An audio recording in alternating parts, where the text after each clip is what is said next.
Hey everybody, Dr. Lieber here at Dedoose Central. What's that? Video in Dedoose? Indeed it is. I am just thrilled to bring to you an introduction to some new media support that we've built into Dedoose. The development team has done a fantastic job bringing some great new features, terrific performance to some extremely complex services. So let's take a look at how this is all working. First, there's a few changes to the interface. We see we're referring here to media rather than documents. See the same here in the panel header. We can float over new media to have video resources begin to play in a little pop-up. Similarly, for audio support, we get a nice sound wave. And the same is true when we simply float over our excerpts. So let's click to add some new media. We've got a new pop-up here, simplified the interface a little bit. The first thing I want to show you, because it's just going to take a second, is that we can now import not only docx text, rich text documents, but PDFs as well.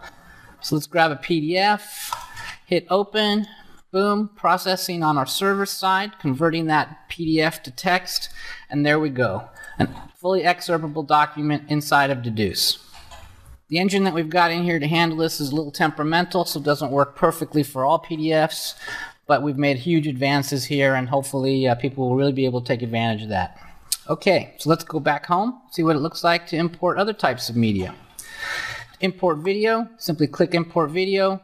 MP4 is the required format. If you have your videos in some other format, you can find many free tools to convert them to MP4s on the internet. I'm going to grab a little short one here so we kind of just get through this process quickly. First thing we're going to do is upload. And the length of time that's going to take is going to depend on the length of the video, the quality of your internet connection, and other computer resources on your end. Okay, so as that video completes uploading, we get a little pop-up that says the video is going to be processed in the background, and this may take some time depending on the length of the video and the queue on our servers. Go ahead and keep working here. Let that take place in the background, and I can continue working in Dedoose. So when that processing is complete, I get this little pop-up that tells me the task is finished, and I can begin to view and excerpt that resource at this time. I'm going to go ahead and cancel that, show you what it looks like to import audio. Let's go ahead and import audio. Looking for MP3s here. Again, you can convert them if necessary. There's a nice NPR story. I'm going to go through the same process of uploading and then background processing. Processing is complete, and I'm ready to go to work. There's a nice sound wave and some of the basic controls. Let me jump over to one of the videos I've already been working with. So working with video and audio is similar to the way you've worked with your documents. Got our descriptor button here so we can link the video to descriptors. We have memo options, and we can simply click the title of the resource to modify the title, expand or modify the description, or delete the resource entirely.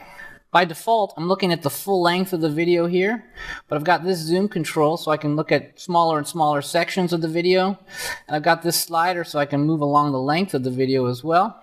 Your other basic controls include an icon to link memos to locations in the resource, create excerpts, and then your pause and play button. So here's how to move the playhead around. Let me scroll back out here a little bit. So I can drag the playhead to different locations in the video. You can see that it immediately begins playing, and the markers for where I might create an excerpt snap to that position as well. I can also click to other locations on the timeline to have the video jump there. So if I want to create an excerpt, I simply grab these boundaries to locations where I want the excerpt to start, where I want it to end. I can pause that playhead, click on Create Excerpt, and I can go ahead and add codes, just as if I was working with text. Double click, boom, boom. Then I can move elsewhere and continue my excerpting and coding process.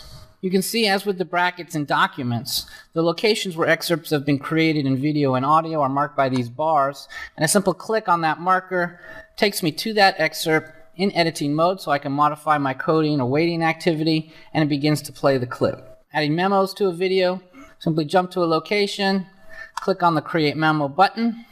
I'm going to create and link a new memo, new video features. Yes. Let's go ahead and save that. And I can close that, and I can see now I've got that memo located along the timeline here. So audio is the same deal. Simply open those resources. We have all the same controls for creating and coding excerpts as we do in video. And again, I've got my audio turned off here, but this would be playing at whatever volume you're comfortable with. So let's go see how this all looks in the analysis workspace. Audio and video excerpts can be sorted, searched, and retrieved in the same way that text can. So let's just take a quick look at one of our basic charts. Boom, going to pull up some great quotes. We can see here our video excerpts. We can scroll down. We've got our audio and our text. And as with text, I can click to open them up, to modify coding, and move through the different excerpts that were pulled up with that particular search. So those are the basics to get you started. We've worked hard, as always, to make this all as intuitive as possible. So if you've been one of those people who's been waiting for video, audio, or PDF support, Dedoose Multimedia has arrived. We hope you'll be as delighted to make use of these great new features as we are to bring them to you. Thanks, and see you soon at dedoose.com.